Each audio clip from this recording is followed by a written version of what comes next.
gracias por estar aquí con nosotras y muchas gracias a los 3 organizadores de este coloquio espectacular. Esta tarde vamos a empezar con la mesa que se intitula El Más Allá, o en inglés puede ser The Beyond o Beyond, y aquí estoy un poco preocupada con el artículo él, que se refiere a algo masculino, porque yo tengo siempre en mi mente una referencia of the beyond, una imagen femenina, pero de todos modos. Entonces vamos a empezar a esta mesa esta mesa que consiste con Kathy Hai, Anis Meyer-Brandis y Ana del Castro. Vamos a empezar ahora con la presentación de Kathy Hai. Vamos a presentar, o los artistas van a presentar su trabajo. Después yo voy a empezar con algunas preguntas o comentarios o las cosas que a mí me parecen que conectan la obra de las 3 artistas, y después voy a abrir las preguntas al público. Kathy Hai, Estados Unidos, 1954. Artista multidisciplinaria que trabaja con sistemas vivos, animales, biología y arte. Sus obras han sido exhibidas en festivales, galerías y museos internacionales, incluyendo el Museum Guggenheim, el Museo de Arte Moderno, Lincoln Center y Exit Art, la Science Gallery en Dublin, entre otros sitios. Ha recibido varios premios, incluyendo las becas John Simon Guggenheim Memorial Foundation, Fundación Rockefeller y el Fondo Nacional para las Artes de Estados Unidos. Ha realizado videos, esculturas e instalaciones en torno a temas de género y tecnología.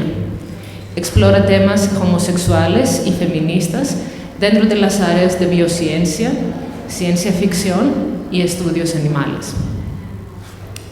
Es profesora asociada en el Departamento de Artes del Instituto Politécnico Rensselaer en Troy, Nueva York, un departamento que se especializa en prácticas de arte y electrónica integradas. También tuvo la residencia artística con simbiótica en la Escuela de Anatomía y Biología Humana en la University of Western Australia. Les presento a Kathy Hai.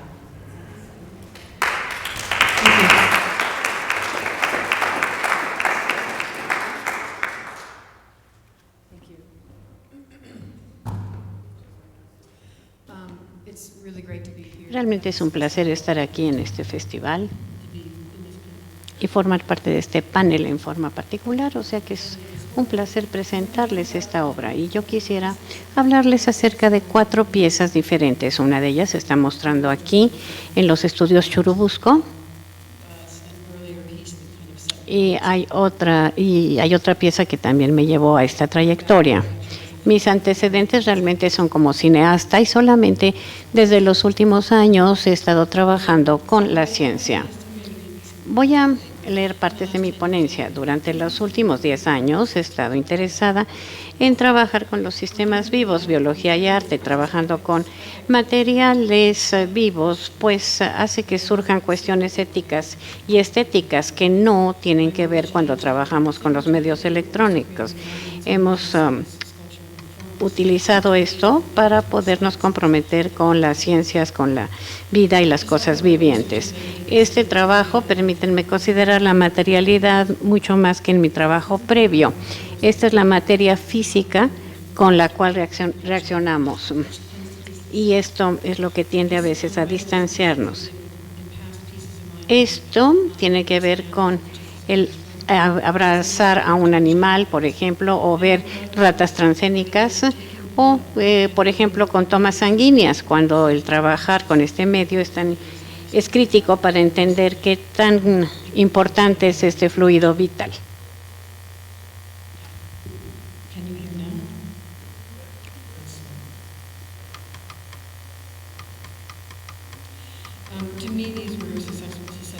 Para mí estos han sido trabajos muy exitosos, puesto que realmente trabajamos con materiales vivos. Estos materiales actúan como un disparador para el que ve. La primera pieza es el de abrazar al animal. Embracing Animal. Yo he estado trabajando con animales durante los últimos 10 años, pero quisiera hablar acerca de esta primera pieza que involucra a animales de laboratorio, que es la fuerza de trabajo de la industria de las ciencias.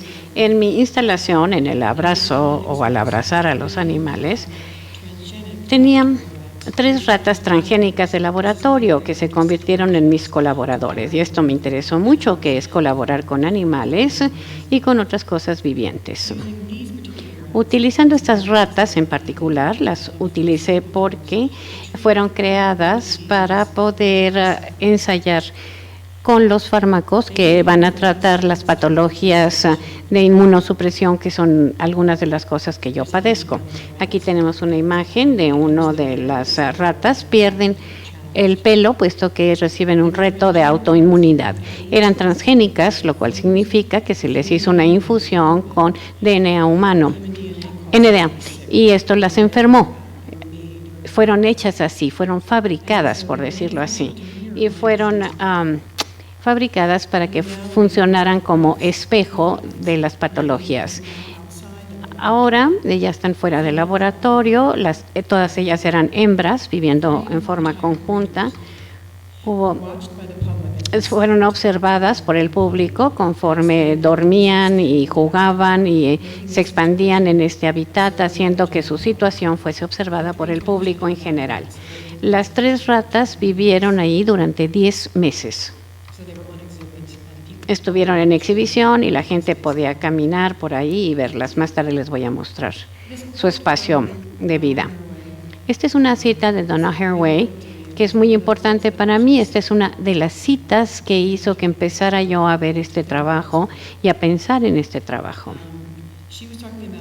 Ella habla acerca de un ratón que se cría para tener tumores de generación tras generación. Y con las ratas era un poco diferente, pero era el mismo principio. Los humanos habían diseñado estos animales para investigación farmacéutica y científica. En esta cita, no. En la cita que voy a leer, TM es un animal con marca comercial, pudiera ser mi hermano, mi hermana, pero sobre todo, este es el primer animal patentado a nivel mundial. Por definición y en la práctica, hay una reconfiguración materializada. Ella es un invento. Su hábitat natural tiene una evolución generada dentro de un laboratorio y por las instituciones regulatorias de un Estado muy poderoso. A través de las prácticas que hacen que la metáfora se convierta en algo hecho, el quien permanece siendo un animal, y esto es lo que lo convierte en un vampiro que subsiste en el reino de los muertos. O sea, esta existencia entre la vida y el no estar vivo, puesto que solamente están creados para vivir dentro de un laboratorio. Esto es algo que ella nos señala. Y aquí tenemos el modelo que yo solicité. Es un HLB27. Y lo desarrollaron en una instalación que se dedica nada más a crear estas ratas para el laboratorio. Entonces uno sencillamente las pide, las ordena. Son como una especie de productos, no son mascotas, son realmente productos. Y tratamos aquí de buscar a los animales de investigación que se utilizaron para patologías autoinmunes, como la mía. O sea que es una especie de ingeniería a la inversa. Estamos viendo hacia atrás de la investigación para poderla entender mejor para mí misma. Estas ratas se llaman Matilda, Star, Estrella y Tara. Eran ratas transgénicas del modelo HLB27 que exhiben un fenotipo igual a el fenotipo que está relacionado con las patologías, por ejemplo, inflamatorias del intestino. Y esto tiene que ver también con el ADN humano. Para enfermarlas, para que nazcan ya enfermas, se les confronta con los retos humanos y se desarrollan rutinamente para los estudios de laboratorio y la información sistémica. Aquí tenemos imágenes de la instalación misma y en abrazando al animal, esto era como una especie de penthouse con diferentes ambientes para que no tuviesen miedo del público. Y hay muchas cosas con las cuales podían jugar. Y también se diseñó para que fuese fácil su limpieza y para poner en cuarentena si es que alguna de las ratas se enfermaba. El tomar a las ratas y llevarlas del laboratorio tan limpio a este entorno, a este de aquí, bueno, esto les ofrecía espacios sucios. Se les estaban introduciendo diferentes microbios para construir su sistema inmune. Este fue el riesgo que yo tomé y realmente funcionó. El staff de curaduría pues cuidó muy bien a las ratas durante toda la exhibición. Podemos ver aquí las diferentes áreas que se tenían.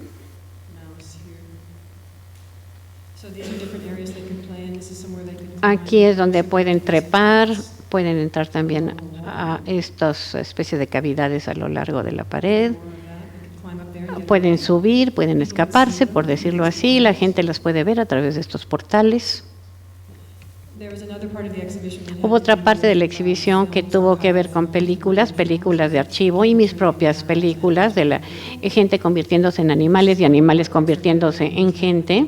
Aquí estoy jugando yo con mis mascotas y no funcionó bien porque mis mascotas estaban muy sospechosas de lo que yo estaba haciendo. Pero también traté a las ratas con tratamientos homeopáticos y medicina alternativa que yo misma he utilizado para que vivieran más, y de hecho sí vivieron más de lo que deberían haber vivido. Matilda, Estrella y Tara eran productos sintéticos, parte de la maquinaria de los sistemas de producción científicas, una plataforma perfecta para la investigación médica y farmacéutica. Estas ratas pueden ser mis hermanas, por decirlo así. Pero más que meros productos en esta instalación, quizás se convirtieron en algo individual y recibieron honores. Esta es la página web. Estas son imágenes que tomé de ellas cuando estaban tanto vivas como muertas. Algunas son máscaras mortuorias, un tipo de imagen que jamás veríamos en un laboratorio de ciencias. Esta es una especie de imagen íntima. Aquí tenemos una especie de memorial que hice después del hecho. No nos muestran la instalación real. Estos cristales están instalados en medio de 4 paneles. Aquí se enlistan a todos los modelos que se han elaborado para las diferentes patologías humanas, y acá están las cenizas de mis ratas dentro de estos globos de cristal. Esa primera pieza me envió otro trabajo que es más actual y que es lo que vamos a ver a continuación. Y gran parte de esto se llevó a cabo en residencias que tuve en cuanto a la semiótica. En el 2009 y en el 2010 pasé 6 meses en Western Australia, en Australia Occidental, en el Centro por Excelencia para las Artes Biológicas, en la Escuela de Anatomía, en la Universidad de Australia Occidental en Perth. Simbiótica es un laboratorio artístico, es el único de su tipo que existe, dedicado al aprendizaje, la crítica y al compromiso con las artes. Simbiótica es el primer laboratorio de su tipo y le permite a los artistas y a los investigadores entrar en prácticas de biología en el Departamento de Ciencias Biológicas. Es un lugar muy difícil de encontrar en ninguna otra parte del mundo. Durante mis 2 residencias en simbiótica desarrollé un nuevo proyecto y, por decirlo así, el paraguas de todo este estudio podría ser el del grupo de estudio de vampiros. Todas las piezas se basan en ficciones especulativas que tienen que ver con los temas de vida, muerte y biotecnología. Este grupo de estudio vampiro también buscaba las respuestas al uso de los animales vivos en la investigación. Hay teorías, solamente quisiera hablar de esto un poquito, hay teorías en cuanto a los semivivientes. Y estos fueron presentados por Aaron Katz y Unet Sur en sus trabajos artísticos del cultivo tisular en el arte. Aquí tenemos un ejemplo de una de sus piezas. Es un tejido que se cultiva en un andamio, como si fuese un abrigo, un abriguito pequeño. Pueden ver aquí este pequeño abrigo en medio de ese aparato que lo mantiene vivo. Aquí es donde tiene que vivir, no puede vivir fuera de este aparato, o sea que es una especie de broma, porque sin el aparato pues jamás se podría utilizar este abrigo, nunca se lo podría uno poner, se moriría. Y otra cosa es que también está creado con suero bovino, lo cual significa que no está totalmente libre de culpa. O sea que en realidad no es una piel víctima, o sea, nada se ha cultivado así. Ahora están buscando sustitutos, pero hasta la fecha este es el mejor suero para poder alimentar a las células y que sigan vivas.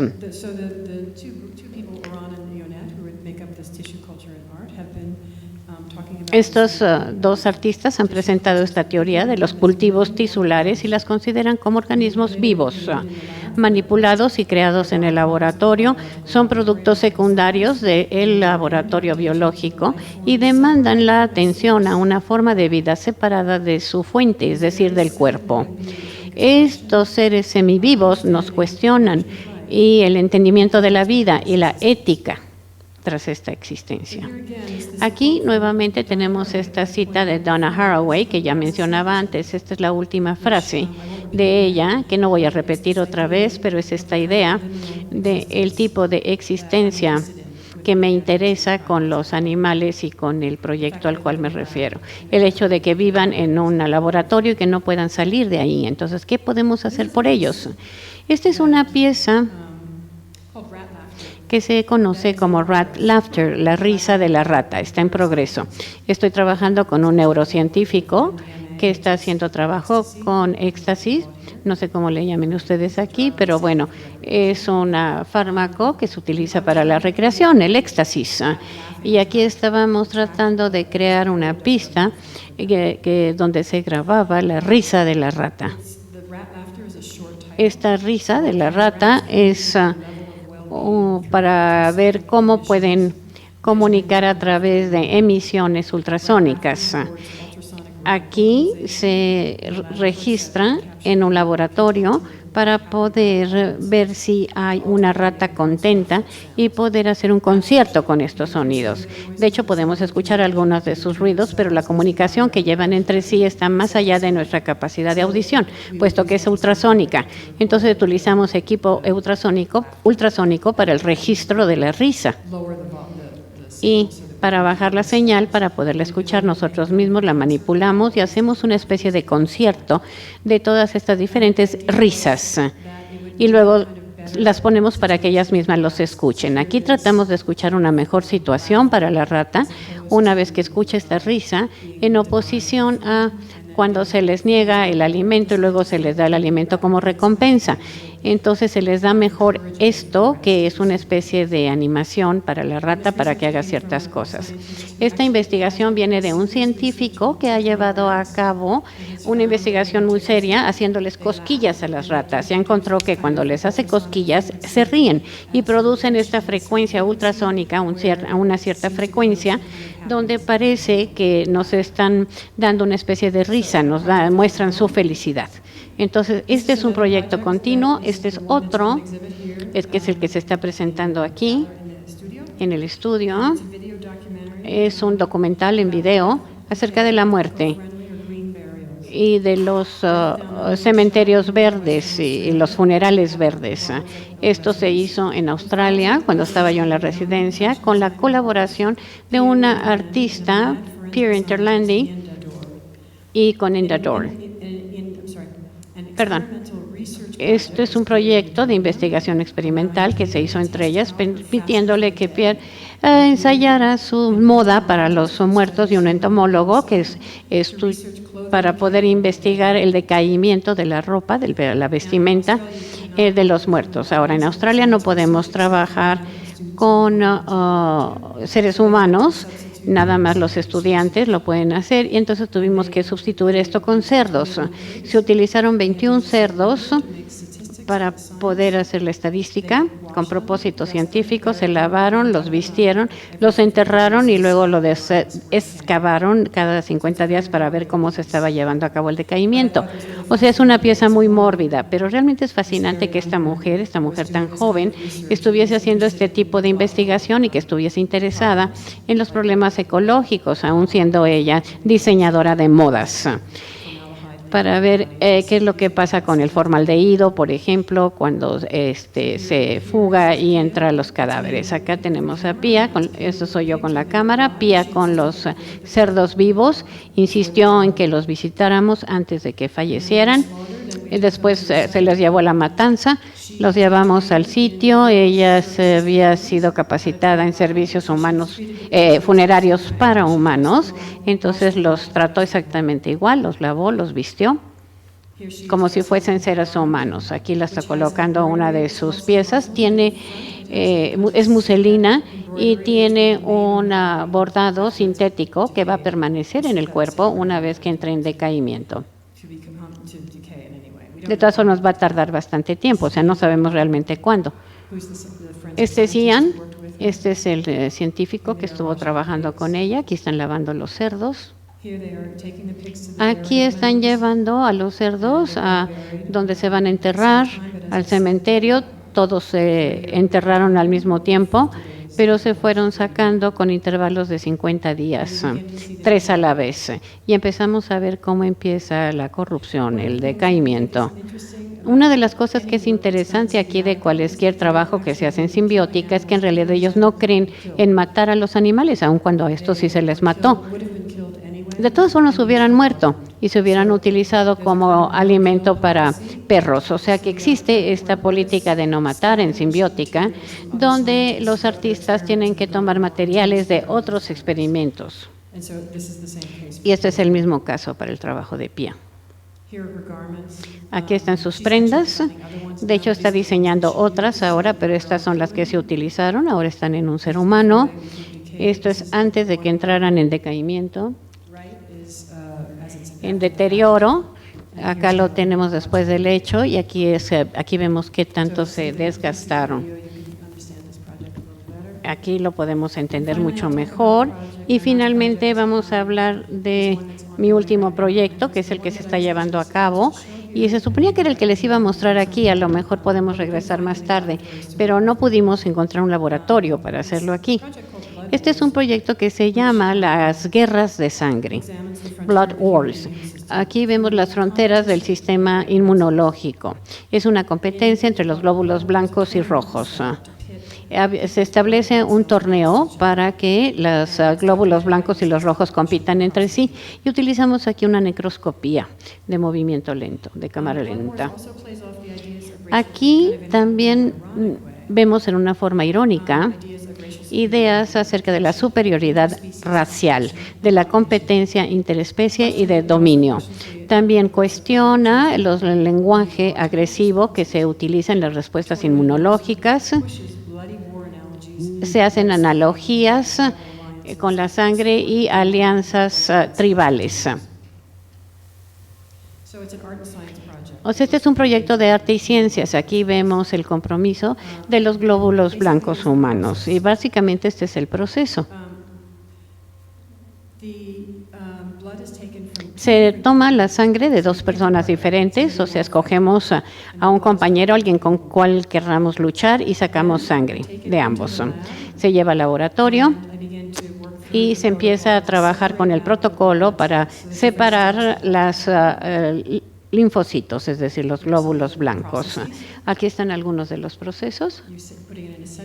Se está poniendo en la centrifugadora, se añaden ciertos químicos y finalmente se hace la separación, donde podemos ver en esta diapositiva que los glóbulos blancos quedan en la parte de arriba y los glóbulos rojos quedan abajo y hay una especie de material de plasma que está en medio. Hay dos colores diferentes, rojo y verde, y luego los colocamos en un plato Petri y empieza la lucha. Se mantienen las células vivas, se incuban bajo el microscopio y son filmadas por el microscopio con un lapso de tiempo, o sea, es un cuadro por minuto durante 15 horas para observar qué pasa con las células, con los glóbulos. Aquí vemos un ejemplo de cómo se ve. Y, bueno, este es el mapeo temprano. En el website hay una versión de esto acerca de cómo evoluciona el torneo. Sería como una especie de Copa Mundial de fútbol. El que gane va al siguiente partido y así hasta que finalmente tenemos un ganador final. Y esto se puede contraer y expandir según el número de personas que tengamos ahí. También hay algo en cuanto a como uno observa las células, uno empieza a identificarse. Si uno es el jugador rojo, pues uno observa las rojas, y si uno es el verde, pues uno observa las verdes. Aquí hay dos jugadores.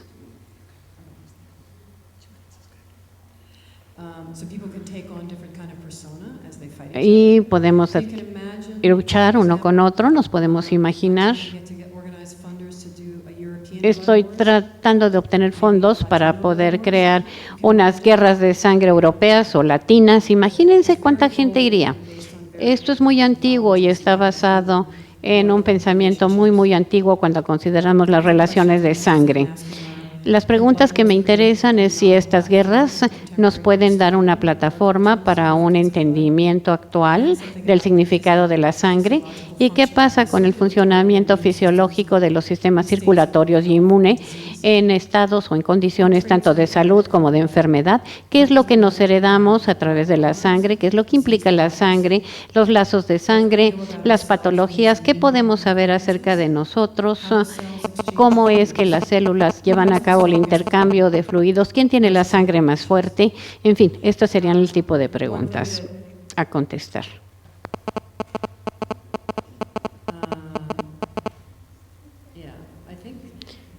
Creo que me voy a detener ahí y espero que podamos jugar aquí estas guerras de sangre en algunos de las webs. Muchísimas gracias.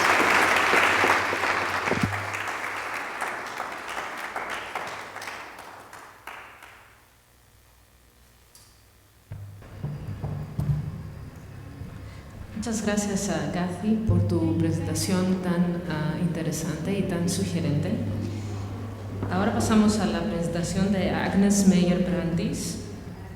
Les leo una pequeña síntesis curricular. Estudió mineralogía durante un año, luego se transfirió a la Academia de Arte en Maastricht, a la Academia de Arte de Düsseldorf y a la Academia de Arte y Medios en Colonia. Su trabajo, expuesto a nivel mundial, está al borde experimental del arte y la ciencia, al explorar la zona entre los hechos y la ficción. Fundó FFUR, un pequeño instituto cuyo principal objetivo es explorar los fenómenos subterráneos. Desde hace algunos años, su enfoque de investigación alcanzó nuevas alturas con sus realidades conectadas y llevó a cabo un experimento artístico sobre la ingravidez en colaboración con la Agencia Espacial Alemana DLR. Ha recibido varias becas y premios, entre los que destacan Residencia Artística en Villa Aurora, Los Ángeles. Fue ganadora del primer lugar de Transmediale 06, primer lugar del Kunstraum Aarau Science Inside Award, mención honorífica del Prix Electrónica. Les presento a Agnes Meyer-Brandis y muchas gracias por estar aquí con nosotros. Muy bien. Hola a todos. Les agradezco enormemente que me hayan invitado. Qué gusto estar aquí y que ustedes estén aquí. Y ayer, bueno, poco a poco los quiero llevar a través de 3 métodos para viajar en el espacio. Antes de esto, quisiera comentar algunos puntos sobre mi trabajo en general. Como mencionaron, como artista estoy trabajando en el umbral experimental entre arte, ciencia y nuevas tecnologías, explorando las fronteras entre hechos y ficción. En 2003 fundé un pequeño instituto, FFUR, que estudiamos todo lo que es subterráneo. Ven en el primer borrador lo que está en Colonia, sobre este trabajo subterráneo. El objetivo principal de este instituto es explorar y confirmar los fenómenos subterráneos en sitios, por ejemplo, ¿qué es lo que vemos aquí? Por ejemplo, esta universidad de microesferas con muestras nucleares, o por ejemplo, estudios de icebergs subterráneos, principalmente debajo de pistas para patinar en hielo. Aquí me está fallando el sonido. Ya. ¿Me pueden poner el sonido del video? Sí. Bueno, desarrollé herramientas yo para hacer esta investigación y esta búsqueda. Y bueno, pues desde hace varios años no solo estoy investigando hacia abajo todas las capas, sino que también muy hacia arriba. No estoy sondeando solamente dentro de un orificio dentro de la Tierra, sino que también busco en aquellos orificios fuera de la Tierra, con capas muy pesadas de realidad, también muy ligeras, y comparando ambos. Y algunos científicos dicen que jamás podríamos llegar al núcleo del planeta de la Tierra, pero algún día vamos a poder viajar a todos los planetas. Aquí vemos una visión general de las herramientas que he desarrollado hasta hoy.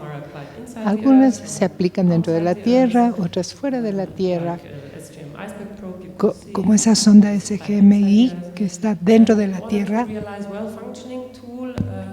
Y trabajamos juntos en equipo para buscar herramientas funcionales dependiendo del proyecto, del foco del proyecto de investigación. El equipo consiste en biólogos, científicos, minerólogos, dinámicas de flujo, depende realmente del proyecto. Y buscamos lo desconocido con un enfoque muy riguroso hacia lo desconocido. Y poético, además. Quiero hablar del meteorito, el que viaja en el espacio, que es ese visitante del espacio fascinante. Un meteorito, parecen piedras, parecen rocas, pero contienen material cósmico, material extraterrestre que no existe en la Tierra. Algunos meteoritos son sumamente pesados y densos, y esto se debe a ese viaje tan largo de miles y miles de años. Por ejemplo, durante ese tiempo tan largo de miles de años, se enfrían solamente 1 grado Celsius y hace que este tipo de material extraterrestre sea único. Algunos meteoritos son sumamente ligeros, contienen vacíos, encapsulados con atmósfera desde el espacio, es decir, son bolsas que están llenas de nada. Mi investigación comenzó con meteoritos. De hecho, cuando tenía yo una residencia en Cataluña, hubo una calle que me llamaba la atención. Pueden ver la calle aquí, está en medio de la ciudad de Cataluña. Del otro lado de la calle se veía la Agencia Federal del Cosmos, del Instituto del Espacio, y del otro lado, en el lado contrario, había también un instituto de mineralogía, un museo de minerales. Yo me preguntaba, qué curioso, sobre todo con el enfoque que tengo yo de mirar a lo muy profundo, a lo muy elevado, ¿por qué quedaron juntos en esta calle estos dos institutos? ¿Será pura coincidencia o habrá alguna razón común? ¿Habrá algún elemento común? Y entonces se me ocurrió la idea que tal vez algún día cayó aquí en medio de esta calle un meteorito, y uno de los institutos que se dedicó a estudiar los aspectos cósmicos del meteorito y el otro las cuestiones terrenales. Un instituto miraba lo profundo y el otro lo elevado. Entonces seguí esta hipótesis de que tal vez algún día había quedado aquí o aterrizado aquí un meteorito. Empecé a investigar y me dediqué a visitar el Instituto Geológico, busqué en la información. Y una vez se había registrado una actividad sísmica causada tal vez por un meteorito. Allí partió mi investigación sobre meteoritos. Desde entonces me he dedicado a la investigación de la posibilidad de predecir y pronosticar una caída de un meteorito. Ven ustedes aquí parte de mis investigaciones en Rusia.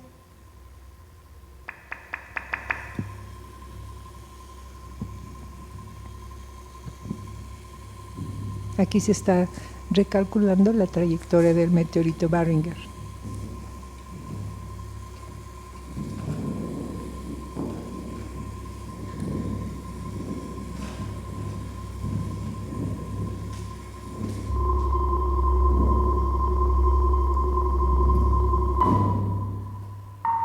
Sobre la caída del meteorito. And this is this ellipse of falling.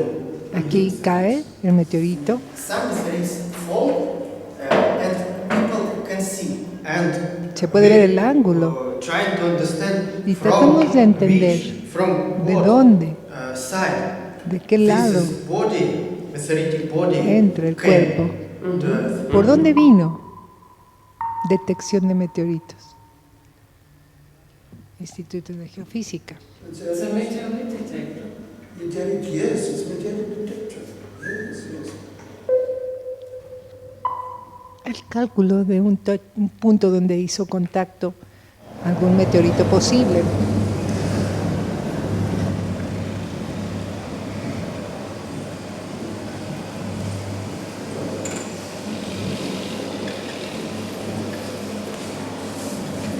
Что человечество допустило величайшую промашку в своей истории.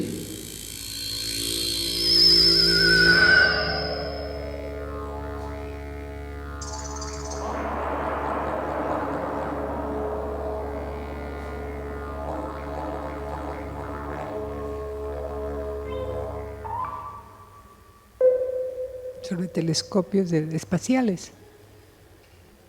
Well, they're actually not chips anymore. They're like, Ya no utilizan solamente for chips. Spire, they would be tiny antennas. Es como si no solamente cayeran fragmentos, When you go into the far como si infrared, dejaron you enter partículas almost into the microwave. que entraron como a una zona de microondas y de radiactividad. CCDs convert Los CCDs individual light convierten photons fotones into y luz electrons. individual Measure a the electrones y medimos los electrones. Cálculos realizados en Sint-Levenses. Hay un grupo en Bélgica, en el laboratorio muy importante de Pasadena, de NASA en Los Ángeles, que se especializan en realizar cálculos de objetos llegando a la Tierra. Tal vez solo los grandes, porque son los más peligrosos para la Tierra y más fáciles de ver. Pero yo los visité, les puedo mostrar parte del video. Take a look at the planet. My guess is that this body is an aqua. Do we have a size? Got to be in the 300 meter range. Let's get out. El tamaño está en un rango de 300 metros. Es la oficina donde se estudian objetos cercanos a la Tierra. Near Earth Object Program Office is sort of a CSI unit. We discover these objects, we try and Descubrimos estos objetos, tratamos de comprender de qué están hechos, hacia dónde van. In December of Diciembre de 2004. Yeah, that's a promotion video. Ese es un video promocional de ellos, pero conocí a Steve Chesley de ese grupo y me platicaba él sobre su primer predicción de meteoritos de octubre del 2008 y verdaderamente fue un evento muy importante para ellos porque pudieron pronosticar y calcular esta caída de un meteorito en Sudán y fue prueba de que todos sus métodos de cálculos estaban funcionando. El meteorito era muy pequeño también, no era peligroso y cayó en el desierto. Aquí se aprecia toda la explosión del meteorito justo al tiempo que pronosticaron ellos, algunos artículos que se publicaron al respecto. Y mucha de la investigación y cálculos llevaron a la conclusión de que esa predicción del 20 de noviembre, que iba a caer un meteorito en un pequeño pueblito de Bélgica, y era un sitio muy especial. Entonces pensamos, bueno, ¿por qué no hacer un lugar público para ver ese evento donde va a caer el meteorito? Estos eran los pósters que estuvimos distribuyendo en Bélgica para invitar al público, a la gente, a que presenciaran este acontecimiento tan especial. Quiero mostrarles ahora un video. El impacto calculado es la hora en tiempo local, el 20 de noviembre del 2010.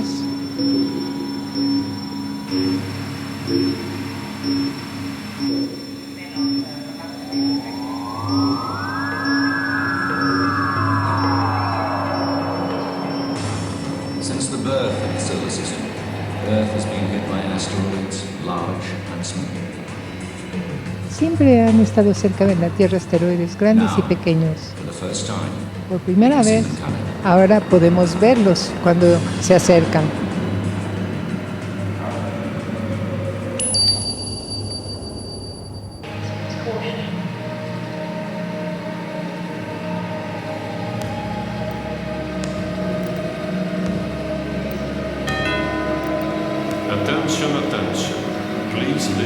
Atención, por favor, escuchen las instrucciones de seguridad. No podemos garantizar si se está acercando el meteorito a la Tierra, ni si va a caer exactamente en el área que se ha calculado. Segundo, se recomienda altamente utilizar cascos de seguridad. Pueden pedir prestados o adquirir sus cascos.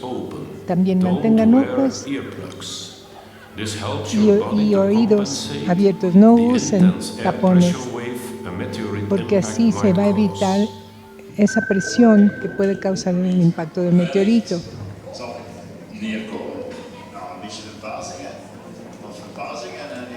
Sí, fue una sorpresa y por supuesto me siento lleno de temor pero de ansiedad a la vez si vamos a poder manejarlo.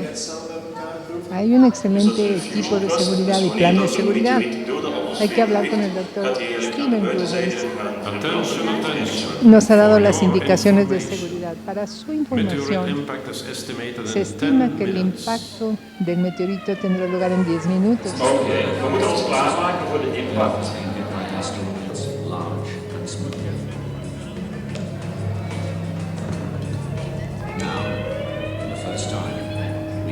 Es la primera vez que podemos verlos cuando se van acercando.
Bueno, después de recuperar el meteorito, pudimos encontrar varios meteoritos y luego hubo un escaneo público, una revisión pública del meteorito.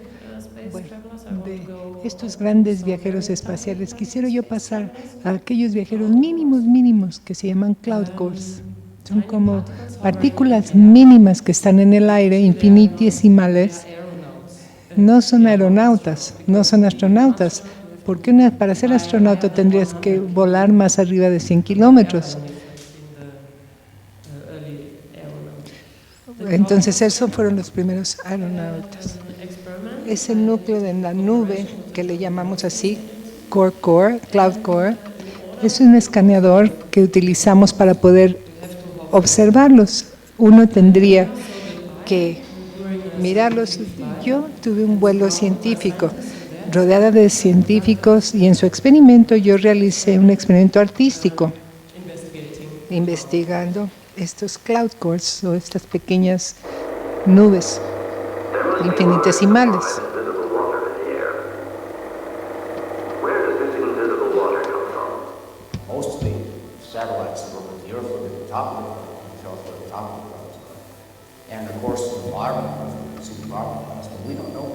No sabemos qué hay en el espacio intermedio.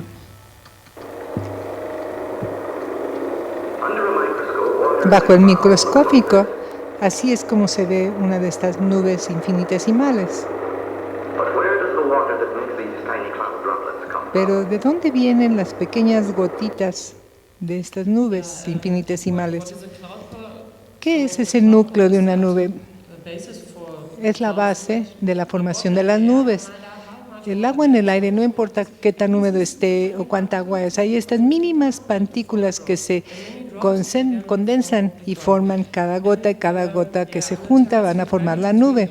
La gravedad es muy difícil de investigarlos porque caen rápidamente a la Tierra. En una gravedad cero apenas pude poner el escaneador cerca de uno de estos núcleos de nubes para poder escanear y transferir esa materia. Tal vez debería yo decirles que un vuelo parabólico se produce en esta forma, produciendo este tipo de nubes. Quiero mostrarles un video de mi laboratorio durante el vuelo.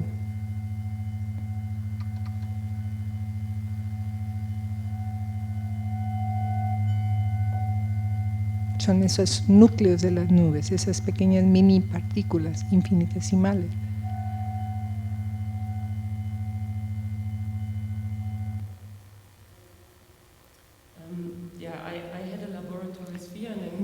Yo tenía una esfera de un laboratorio dentro, donde realicé toda una serie de pruebas con distintas herramientas para escanear y medir las gotas de agua infinitesimales. Aquí se aprecia la esfera. ¿Ven esa grande esfera? Tiene una cámara conectada. Debajo de la esfera, lástima que no tengo un señalador con láser, pero con mi mouse tal vez les pueda yo señalar. ¿Ven ustedes la esfera? Esta es la esfera. Se hizo toda la toma con esta cámara. Aquí conduje toda la serie de pruebas dentro.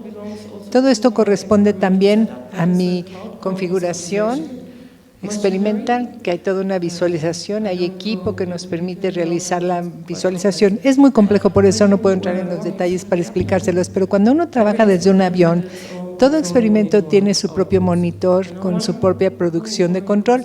En un monitor se veía una curva por acá, datos por allá, y cuando se pasa mi experimento se puede ver aquí monitoreo que sale en tiempo real. Ven dos monitores aquí. Podemos apreciar, por ejemplo, les acabo de mostrar dos tomas fijas, una cobertura del agua que está nadando en agua o dependiendo del estatus de la gravedad. Cero gravedad, está nadando en aire. Este es un núcleo posible de nube en nuestro universo, dentro, lo que puede haber dentro de una de estas nubes. Investigué yo cuántas habían. Yo volé durante 3 días y traje conmigo muchísimos datos. Y bueno, no puedo entrar en ese proyecto más, solo les quiero mostrar una toma del trabajo que realizamos aquí.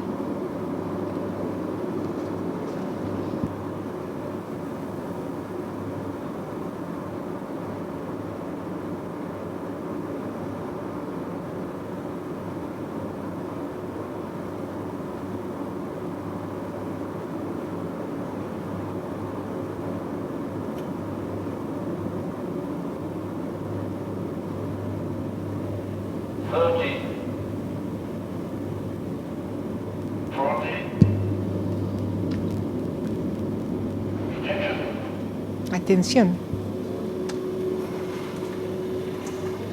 Ya estamos fuera de la gravedad.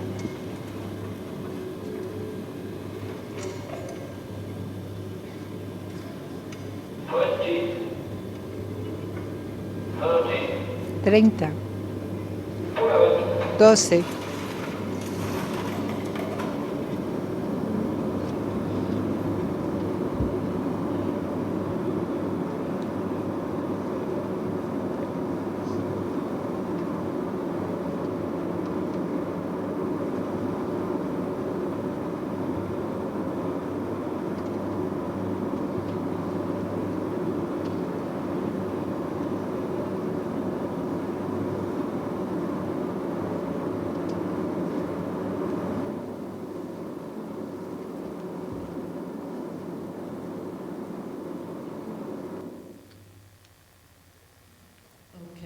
Muy bien. Un problema después del vuelo es que tuvo lugar una exhibición, una acción dentro de el avión y dije, ¿cómo puedo yo traerlo a la Tierra? ¿Y qué puedo hacer con todo eso que aprendimos a la Tierra? ¿Qué puedo hacer con esto tan interesante que vimos, pero con donde ya hay gravedad? Una solución es que yo desarrollé un laboratorio troposférico que se ve aquí. Aquí en la izquierda se ha transformado lo que vimos en el vuelo, pero en un espacio de investigación estoy yo analizando todo esto, pero dentro de un espacio de exhibición.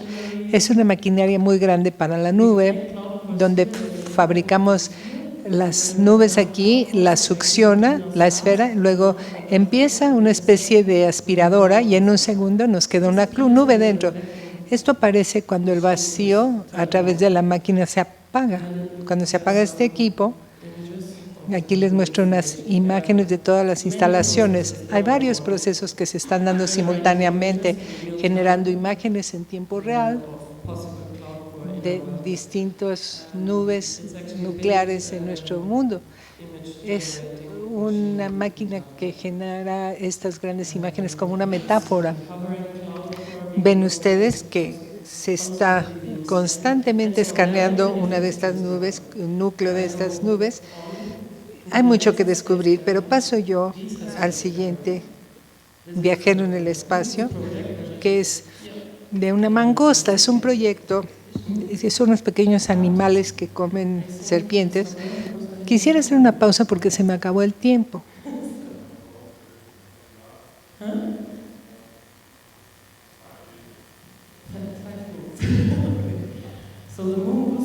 Este proyecto de la mangosta, el último viajero espacial que les quiero presentar, se basa en una descripción de Francis Goodwin, un arzobispo que había descrito lo que es la falta de peso en ese libro de Francis Goodwin que escribió en 1598. El principal personaje viajaba a la luna, por eso se llama mangosta, por el término moon, de luna, y otras aves que migran hacia la luna, más bien de España a África. Estas mangostas supuestamente viajan de la Tierra a la luna.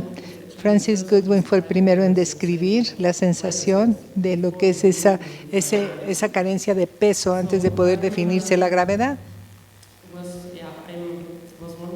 Me preguntaba yo si estas mangostas, bueno, hay dos líneas en mi investigación que yo encontré. Una es experimental.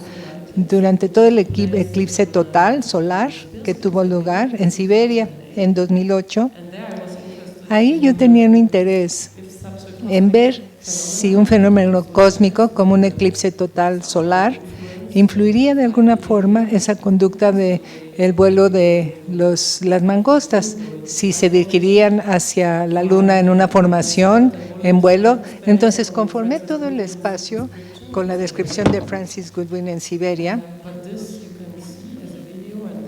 Entonces ven ustedes la instalación en la exhibición. Y otra parte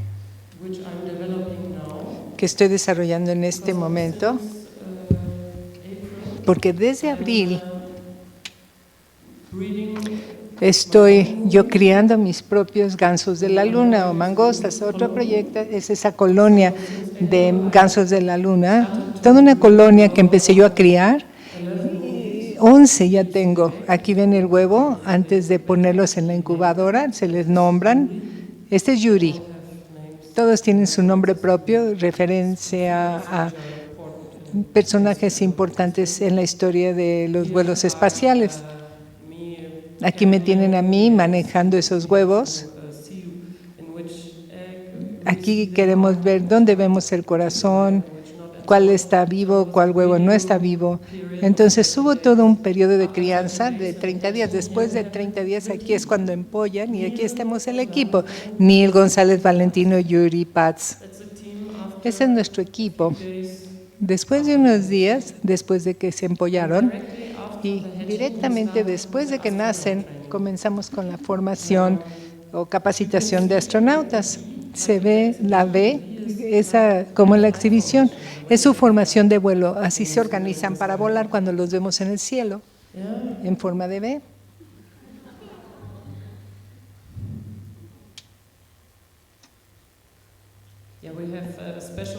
Tenemos herramientas especiales para capacitarlos, entrenarlos, como la V. Cuando crecen, 6 semanas posteriormente ya estaban así de grandes, y entonces cada vez fueron más y más veloces. Entonces tuve que yo subirme a la bicicleta.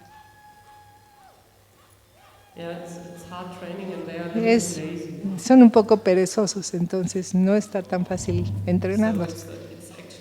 De hecho, fue una misión muy a largo plazo. Tienen que aprender sobre todo lo que pueden encontrar en el espacio en su camino hacia la Luna.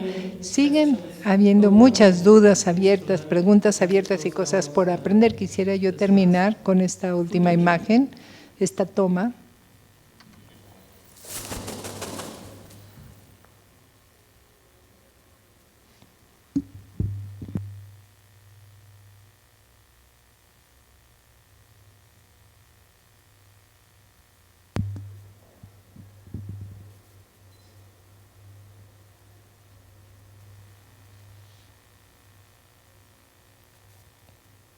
Gracias.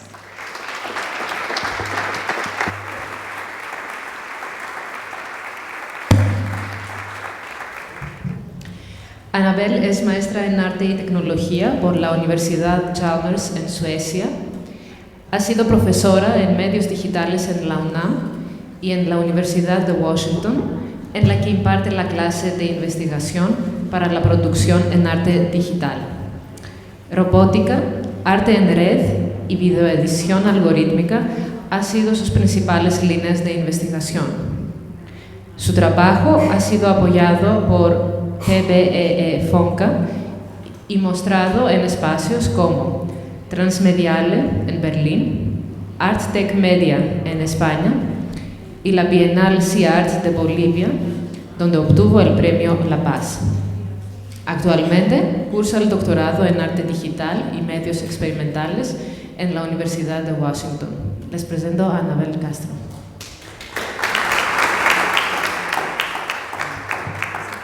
Es una instalación con la que he estado trabajando, que ya está en su primera etapa, que se llama Micronostalgia. He trabajado mucho, ¿no? Más cerca de mí. He trabajado con distintos medios como robótica, internet y audio y video, y esta es una instalación en específico que se enfoca a video. La imagen que vemos ahí es de la instalación cuando fue expuesta en Bolivia en junio recientemente. Esa es la lista de mis colaboradores. Básicamente, Micronostalgia es una instalación algorítmica de 2 canales que tiene en una proyección una ventana en la que se puede ver lo que está sucediendo en una calle aledaña al espacio de exhibición. Entonces, cuando uno entra a la sala, puede ver lo que está ocurriendo si uno estuviera afuera, ¿no? Digamos. Y en la otra proyección se ve un ejecutante o varios, interpretando gestos que se realizaron durante una conversación de 5 minutos. Entonces, durante un periodo yo estuve grabando mucho conversaciones, entonces tengo como todo un archivo de conversaciones distintas que videograbé porque me llama mucho la atención los gestos que suceden al hablar y cómo los gestos dan una estructura a la conversación, van marcando tiempos y son muy importantes a la hora de que las ideas tienen una secuencia. Entonces me pareció pertinente trabajar con esos gestos, el concepto de nostalgia que tiene que ver con una añoranza de algo que está en realidad ausente. Entonces la idea de la instalación es tener los gestos de la conversación sin tener la conversación per se. Los ejecutantes reproducen los gestos a ojos cerrados y simplemente reproducen los gestos sin reproducir el habla de ese fragmento. Como lo trabajé fue, seleccioné 5 minutos de una conversación que fue la que más me interesó, que tuve con una historiadora, y entonces conseguí a 3 personas distintas para que ejecutaran esta secuencia de gestos, personas que tuvieran una memoria corporal diferente. Entonces trabajé con una mujer que tiene preparación de actriz, con un muchacho que tiene preparación de gimnasta, con una chica que tiene preparación de bailarina. Entonces estuvimos trabajando por separado y cada uno de ellos hizo su propia interpretación de esos gestos. Tiempo después, ya una vez que hicieron ellos su interpretación coreográfica, los filmé desde distintos ángulos, porque para mí es importante el concepto de estar atrapado en un episodio. Entonces, esa cosa que tiene la nostalgia, que es como querer volver hacia algo que ya no está sucediendo y que por ende lo tienes que reconstruir con tu energía cerebral, pues un poco como la memoria. Entonces, digamos, la idea es que la instalación está atrapada en un momento que está repensando continuamente.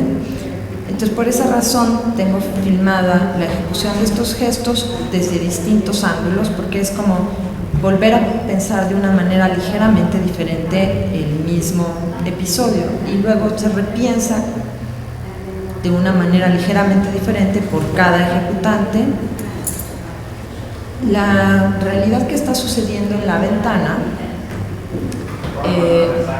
tiene tengo una webcam que está filmando el exterior del espacio de la instalación y está midiendo distintos parámetros de lo que sucede allá afuera, como, digamos, si ha habido mucho sol o no, si el día es gris, si la noche es muy oscura, o sea, como parámetros de iluminación, qué tanto movimiento está sucediendo en el exterior o qué tanto tiempo ha pasado estático el ambiente, hacia dónde se dirigen los que se mueven o hacia dónde, o si no hay una dirección precisa, ¿no?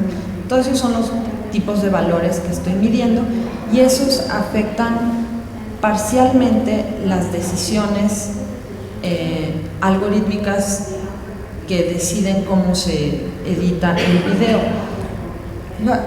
Afectan esas decisiones solamente de manera parcial, porque la idea es que los personajes viven atrapados en un episodio no olvidado y no pueden en realidad interactuar casi con la realidad. Entonces, sí están recibiendo información y sí se están viendo afectados, pero de manera muy parcial. La idea es que viven su presente atrapados en esos 5 minutos del pasado.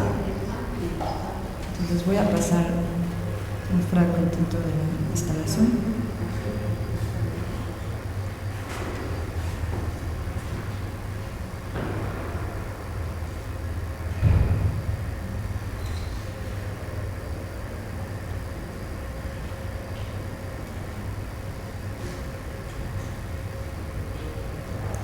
La idea es que el presente nada más sirve como pretexto para seguir repensando, ¿no? Entonces, esos datos que tomo de la realidad nada más son un pretexto para seguir remarcando un episodio que no se quiere dejar ir, ¿no? Los otros conceptos que son importantes para mí en esta pieza son los de síntesis granular y la idea de memoria, ¿no? La síntesis granular es una técnica de composición que está basada en la producción de una alta densidad de pequeños eventos acústicos, que son como granos, que duran más o menos como 50 milisegundos, por lo general pueden durar entre 10 y 30. La densidad es de cientos a miles. Y bueno, lo importante, lo más notable de esta técnica es la relación. Lo más notable de esta técnica es la relación entre la trivialidad del grano, per se, que es un punto de sonido, y la riqueza de la textura que da como resultado la superimposición de estas partículas, ¿no? Este concepto, esta técnica llamó mucho mi atención en el momento en el que me la encontré, que en realidad es usada para composición de audio, y decidí utilizar como esos principios, o inspirada en esos principios, decidí trabajar el proceso micro del video, ¿no? Tomando como granos, aunque no llegan a ser tan pequeños, pero tomando como granos los cuadros por segundo que vemos cuando trabajamos con imagen, digamos, normalmente trabajamos con 30 cuadros por segundo, tomando la distancia que hay entre un cuadro y otro, porque, digamos, cuando trabajamos con síntesis, si es que estamos trabajando de manera granular, tenemos una muestra del sonido tomado de la realidad, y de esa muestra cogemos unas pequeñísimas rebanadas y, digamos, hay un total que se queda vacío. Entonces la distancia entre muestra A y muestra B genera un gap, ¿no? Entonces en el caso del video puede ser el frame del minuto o segundo 1.001 que queda al lado del frame del segundo 4.5, ¿no? Entonces es trabajar con la distancia, alterando el orden cronológico de cómo sucedieron esos cuadros y alterando la velocidad a la que vemos esos cuadros, ¿no? Entonces el algoritmo con el que estoy trabajando está cambiando constantemente el frame rate de cada cuadro por específico, cambiando la cantidad de cuadros que se tiran, que es decir, la cantidad de cuadros que no se muestran y que avanza cronológicamente, digamos, va tomando de un momento en el tiempo a otro, y con la intensidad de alfa, los niveles de alfa que tiene la imagen, ¿no? Entonces esos son los parámetros con los que trabajo la edición. Voy haciendo pequeños algoritmos que deciden cuál va a ser el flujo en pequeño formato, y luego construyo algoritmos más grandes que manejan esas pequeñas grupos de cuadros que ya están orquestados a suceder de cierta manera, y así como, digamos, niveles mayores cada vez, ¿no? Digamos unos 3, 4 niveles de grupos de cómo reagrupar todos esos fragmentos, que son los que luego, dependiendo de lo que sucede en la ventana, varían en una dirección y la otra, ¿no? Me interesa que es un proceso que gasta mucha programación en determinar lo que sucede cada vez que sucede un cuadro, porque me llama la atención la capacidad de memoria, de la memoria humana a la hora de hablar de nostalgia, ¿no? Desde el punto de vista de que es una facultad psíquica por medio de la cual se retiene y recuerda, pero me interesa cómo esa energía gastada en traer al presente de alguna manera muy personal algún episodio del pasado y mantenerlo vivo de una manera, digamos, artificial, todo ese gasto de energía, ¿no? Que es el que sucede a la vez con la programación.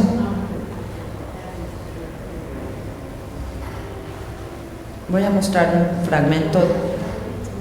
Este es un fragmento rendereado, ¿no? Digamos, la instalación siempre está ocurriendo en tiempo real.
Este suceso de 5 minutos, que es el que da lugar a toda la instalación, contiene 9000 fracciones de segundo, ¿no? Que son las que interpretan distintos ejecutantes, las que luego están refilmadas de distintas maneras. Entonces digamos que hay como un universo de cotidianidad de 9000 fracciones de segundo, ¿no? Es como un espacio enclaustrado.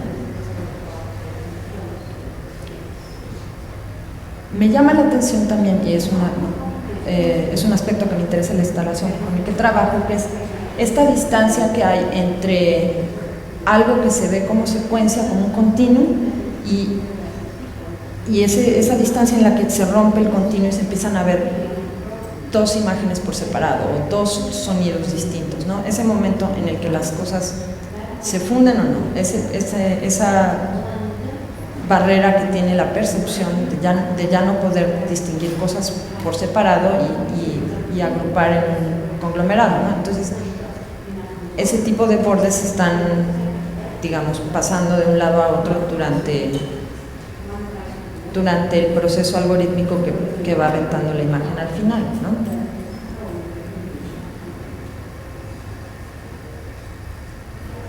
Esta es otra programación del mismo proceso.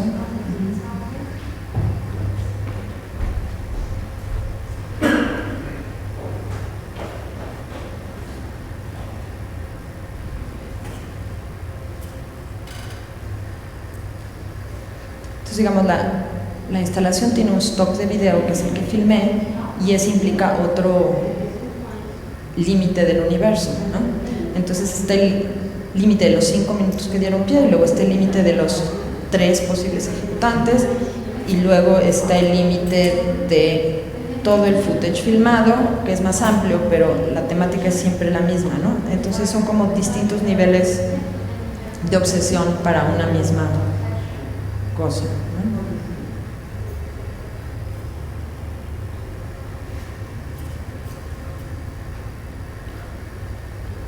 Y hay otro nivel que me interesa, que es el nivel como de obsesión algorítmica, que es cómo funciona, digamos, este es un mismo pretexto gestual de 5 minutos interpretado por otras personas, ¿no? Por 3 personas diferentes.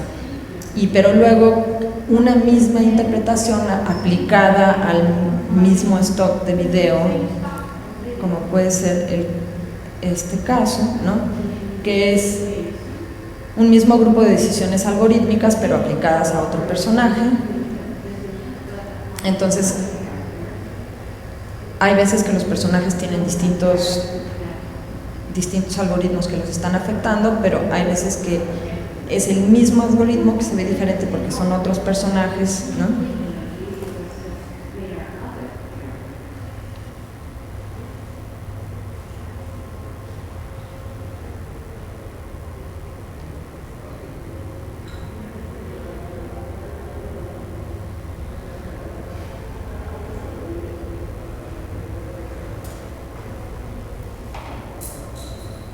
Aquí podemos ver el último personaje que nos faltaba, que es la bailarina. Todos tienen la misma cantidad de footage, digamos, con los mismos ángulos. Y era importante para mí en las tomas abiertas que los personajes no tuvieran zapatos, que tuvieran los pies descalzos y desnudos, para que tuvieran esta analogía con la gestualidad de las manos, que hubiera un cierto eco corporal entre lo que está sucediendo con las manos fisionómicamente y los pies, ¿no?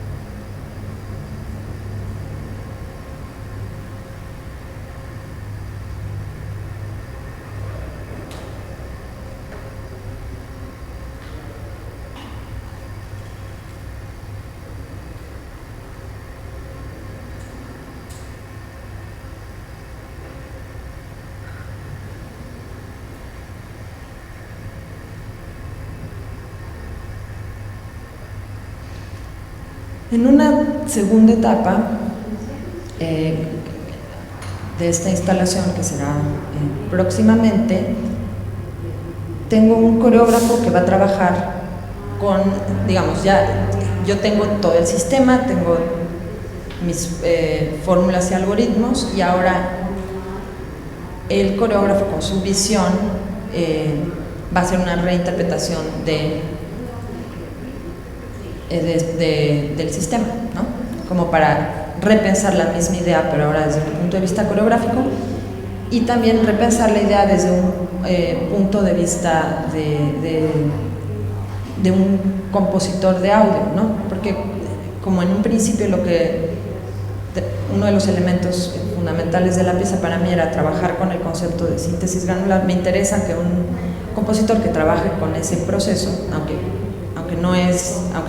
digamos, está más inspirado en ese tipo de proceso, de todos modos, tener su repensar de estos 5 minutos de conversación, ¿no? Y ahora lo que me gustaría es mostrarles el contexto de trabajo que digamos que toca este mismo ámbito, digamos, otros trabajos que me sirvieron como para después entender ese mismo espacio, o trabajos anteriores que se hicieron como en la misma área, ¿no? Esta es una imagen de Bragalia, que hace esta fotografía, y podemos leer en la que quiere capturar todos los momentos de una secuencia temporal en un mismo momento, ¿no? Entonces les doy un tantito tiempo para leer la cita.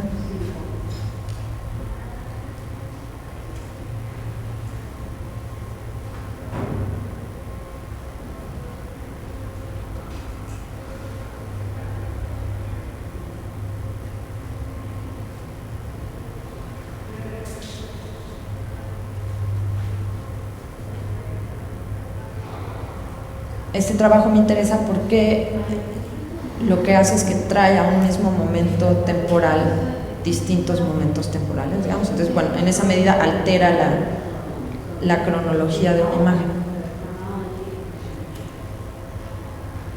Este es un trabajo previo que yo realicé antes de hacer la instalación, en el que tengo un fragmento de footage de una actriz que está diciendo un parlamento. Entonces estos son gestos corporales, pero que no tienen que ver con gestos que suceden en un espacio natural, pues en un contexto natural. Pero es el mismo tipo de proceso, que es alterar cuadro por cuadro la velocidad y los cuadros que se tiran y demás, ¿no?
Este es el ejemplo del que ya habíamos hablado. Y ahora les muestro una serie de ejemplos donde distintos artistas que también tienen interés en el trabajo de los gestos, en los movimientos pequeños cotidianos con las manos, ¿no? Yvonne Rainer es una coreógrafa y videoartista que fue parte del movimiento feminista y tiene esta pequeña coreografía. Es una de las primeras en trabajar como una coreografía desde un punto de vista de close-up, a nada más que suceda en un fragmento del cuerpo en vez de en una totalidad.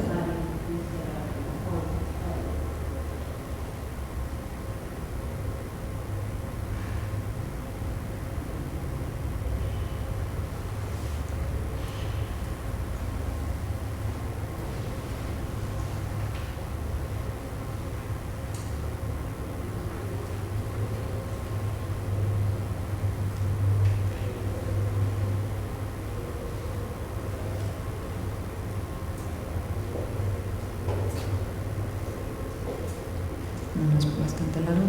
Esta es otra coreografía y esta es más como llevar un tipo de composición clásica, pero al espacio de las dos manos, digamos. Van a ver, la estructura de la coreografía es muy tradicional, pero es nada más el espacio en el que se encuentra ubicada que es especial, ¿no?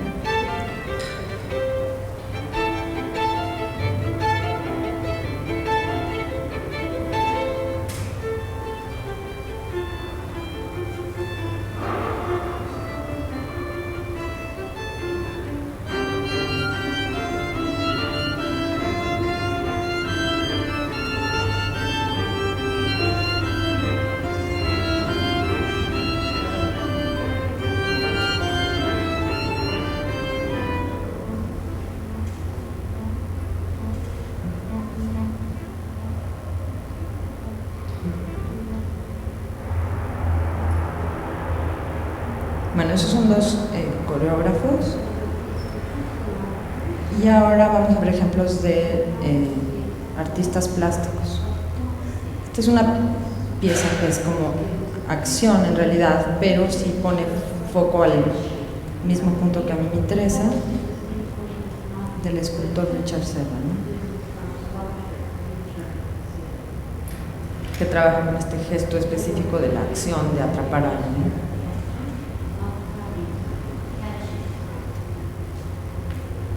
Y que bueno, también es interesante, tiene este elemento de chance.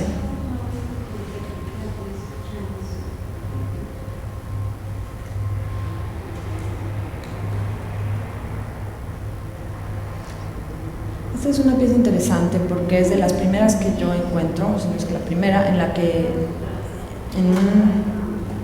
en una idea de secuencia fílmica, de cinematografía, está alterado, sumamente alterado la cronología cuadro por cuadro, buscando darle otra lectura emocional a lo que está sucediendo, otra lectura expresiva a lo que está sucediendo con las imágenes. Desgraciadamente no tengo un video de este trabajo, no lo pude encontrar en ningún lado, pero se me hizo importante mencionarlo, ¿no? Esta obra se llama Gel de suelo y lo que hizo Denise Oppenheimer es que desde una torre muy alta, una persona con una cámara de diapositivas estuvo fotografiando toda una secuencia mientras él giraba con su hija. Entonces esta toma superior en la que ves que la hija está girando, girando, girando, ¿no? Y después él en el carrusel, cuando expone esta pieza, reorganiza las diapositivas en un orden distinto al que ocurrieron. Entonces tiene como otro discurso.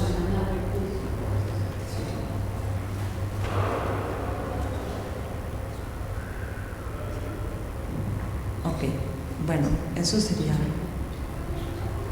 Sí, bueno, les menciono rápidamente dos piezas importantes. Y esta es una pieza de Hannah Wilke que se llama Gestos y Para ella lo que es importante es reproducir estos gestos que ponen a hacer a las mujeres cuando venden cremas y productos en televisión, pero sacarlos de contexto y nada más dejarlos ahí como una pieza de cuestionamiento feminista.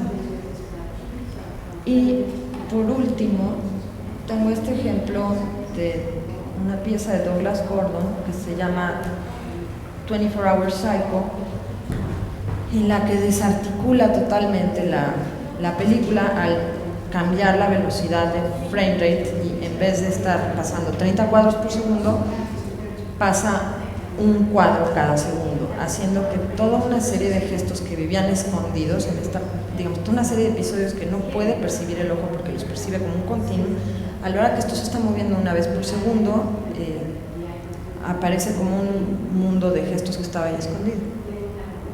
Y sí, con eso terminamos.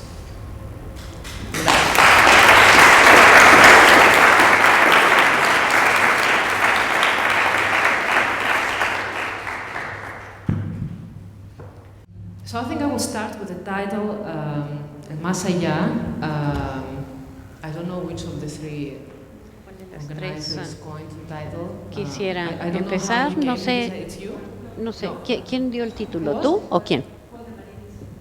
Okay, but I think it is a Bueno, very suggestive yo creo title. que es muy Más sugestivo allá este título, eso del is más allá. sense. The beyond is sense. Es sentido, ¿qué es sentido el más allá? Sentido es algo que va de una persona hacia otra, una dirección, un sentido del enviador a quien lo recibe, el emisor al receptor. Siempre tiene que ver con la circulación y eso sugiere mucho en el trabajo de Gaby, donde habla de la sangre, porque la sangre es circulación también. Y cuando hablamos, yo platiqué con ella el viernes en francés. El término de sangre en francés es sang, que es el mismo homónimo de sentido. Para mí la sangre, aparte de todo este discurso de bioarte y demás, de los organismos vivos y demás, la sangre es también sentido.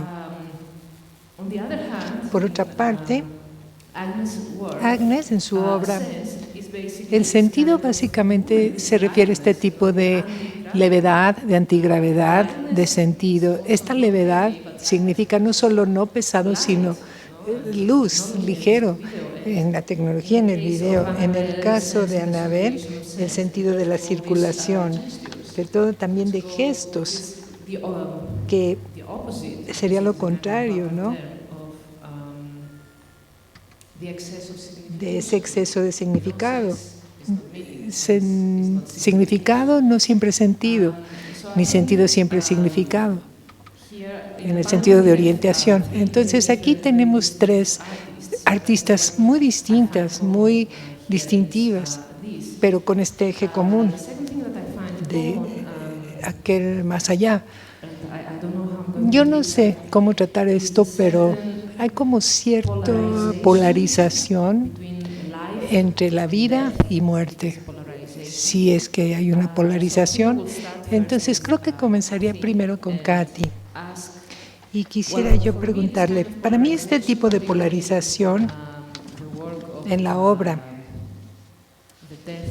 de la muerte de Down Under, que es básicamente esa obra que impactó mi atención, para mí este tipo de polarización básicamente es ese movimiento de cierta resucitación, no solo del muerto, de la muerte, porque significaría volver a la vida, sino de la muerte en sí.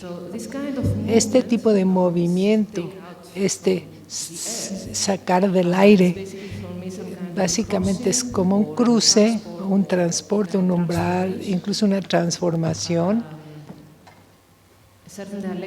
de cierta dialéctica entre la anterioridad y posterioridad, que vinculo también con tu obra, porque prehistoria y posthistoria, y el trabajo que haces, a mí me hace pensar en el trabajo de Robert Smithson.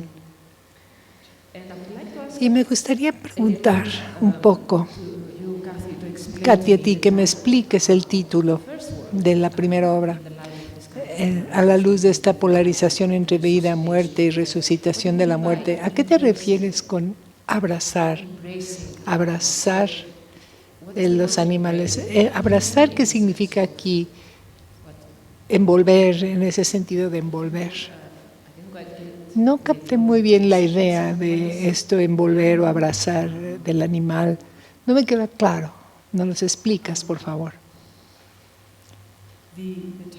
El título de toda la exhibición era respecto al mundo animal. Llegó a ser muy conocido, probablemente demasiado citada, en esa conversión de cuando el tiempo se refiere a lo animal. Una de las por eso hacía yo referencia a esto. A mí me interesa al trabajar con animales que al tratar de entender es muy difícil para todos nosotros esta separación que tenemos como animales nosotros mismos de otros animales, pero esas semejanzas que compartimos, las ratas se utilizan y los cerdos también en investigación científica por su fisiología, por sus características, son tan similares a las humanas. Entonces hay esta relación que tenemos con ellos y a la vez verdaderamente, a menos que fuéramos agricultores que viven con los cerdos y demás, poco tenemos relación con estos animales para poderlos conocer. Me interesaba entonces cómo la gente puede encontrar una forma, el público, yo en particular, cómo encontrar esa forma de captar qué es ese animal. Es como esa relacionalidad de la que habla Holloway, en donde verdaderamente tendemos a tratar de dedicar tiempo, no solamente observando, sino entender a fondo en otro nivel. ¿De qué se tratan estas otras criaturas? Yo no me considero separada de ellos. Lo que no dije del animal es que los animales después de la exhibición, habían 2 series. Después de las exhibiciones llegaron a vivir conmigo unos. Hubo todo un ciclo completo de sacarlos del laboratorio, venir a casa y ver su muerte natural en mi casa. Salvo 2 de ellos que ya no llegaron desde la exhibición porque alguien se enamoró de ellos y se los llevaron. Es como una historia de amor, ¿no? Pero bueno, hay una forma en la que esta separación de la que hablamos, que es un conundrum del que hablamos todo el tiempo, yo creo que se le presta mucha atención a ese punto hoy, tal vez por las mentes de la naturaleza. Yo creo que es importante que veamos cómo nosotros somos como animales, qué tan realmente somos distintos o similares a otros animales. Era en ese sentido. Bueno, algo que me parece que encuentro en común entre las 2 obras es que hay una referencia, esta polaridad de la Tierra. Tú juegas mucho con la idea de la gravedad, la levedad, lo subterráneo. Tú hablas de la muerte. Y te quería yo preguntar, esto de la Tierra, para mí es algo como oscuro. Básicamente, yo relaciono el aire al doble discurso de la técnica, tecnología en Heidegger, por ejemplo, el mundo, el aire, en la levedad. Entonces, quería yo preguntarte a ti que nos hables un poco, ¿qué es la Tierra para ti? ¿Cómo tú haces esa dialéctica, si lo estás haciendo, entre la Tierra, la Luna, la prehistoria, la posthistoria, a través de esto, toda esta idea de la descomposición del tiempo, la decadencia del tiempo?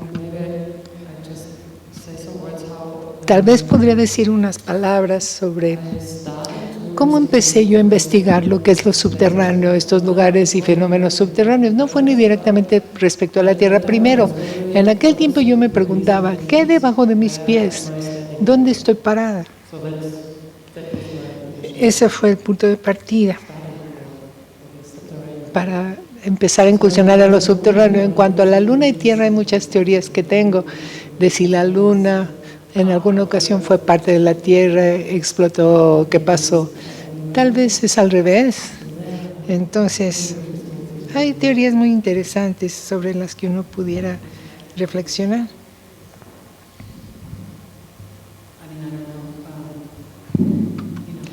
No sé, pero es como una broma con esa obra de 6 pies hacia abajo.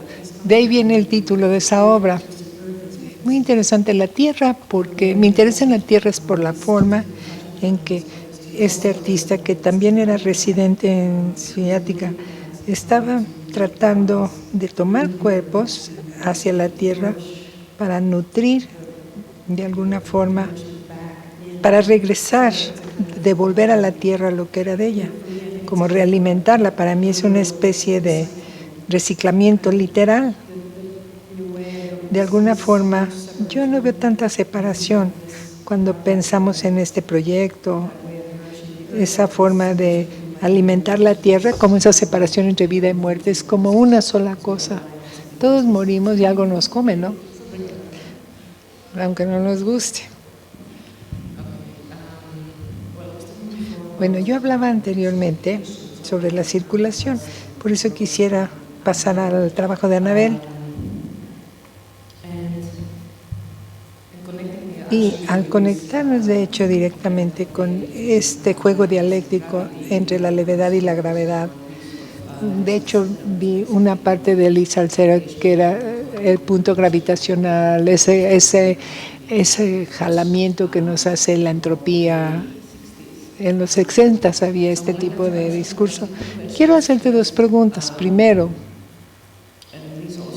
y también es como una relación dialéctica, que a mí me interesa como historiadora del arte. ¿Cuál es básicamente tu relación con los 60?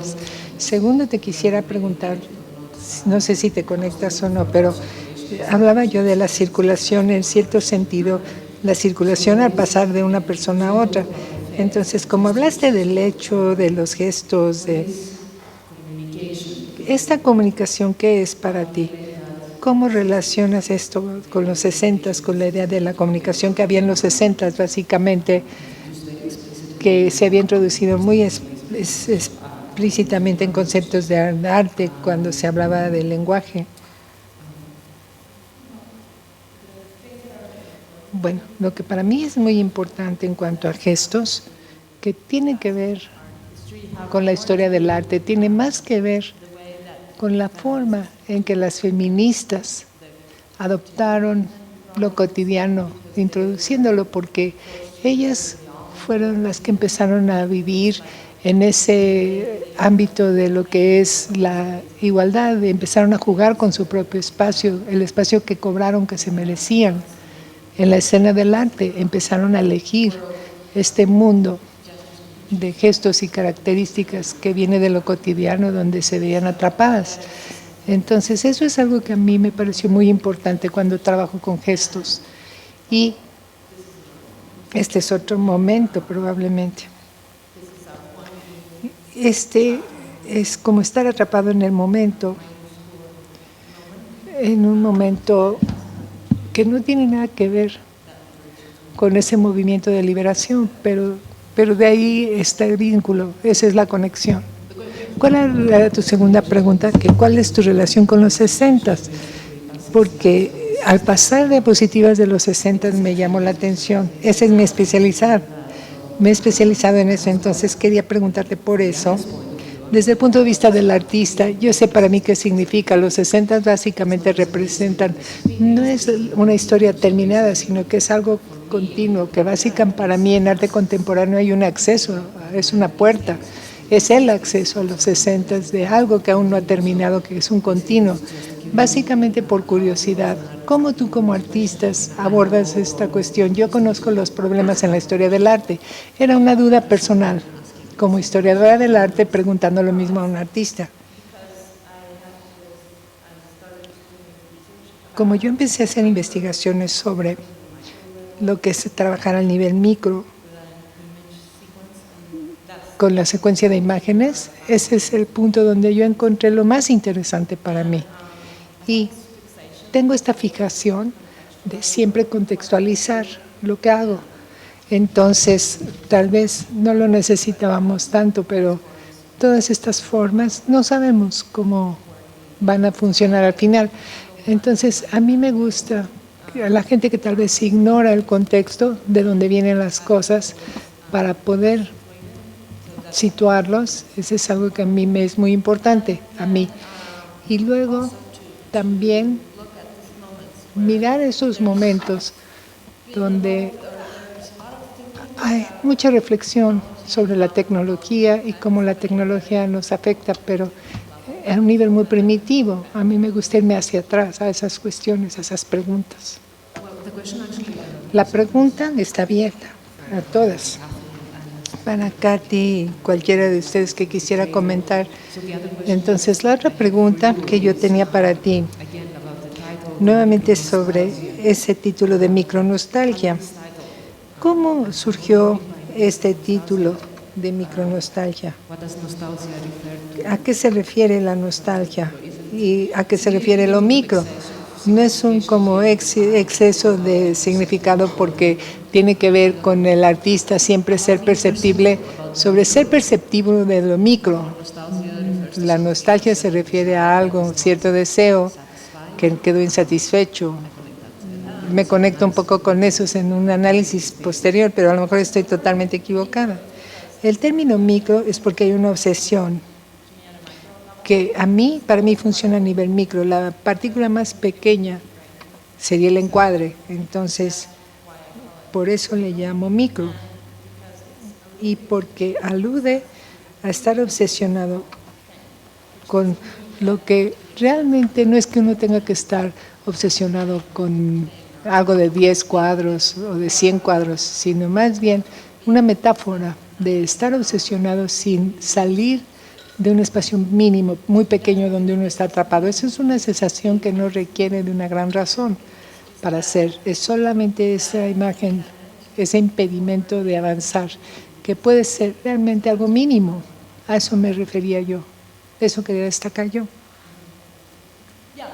¿De nostalgia? Sí, el hecho de no poder avanzar por la carencia y usar todo nuestro poder mental para conservar vivo lo que uno requiere.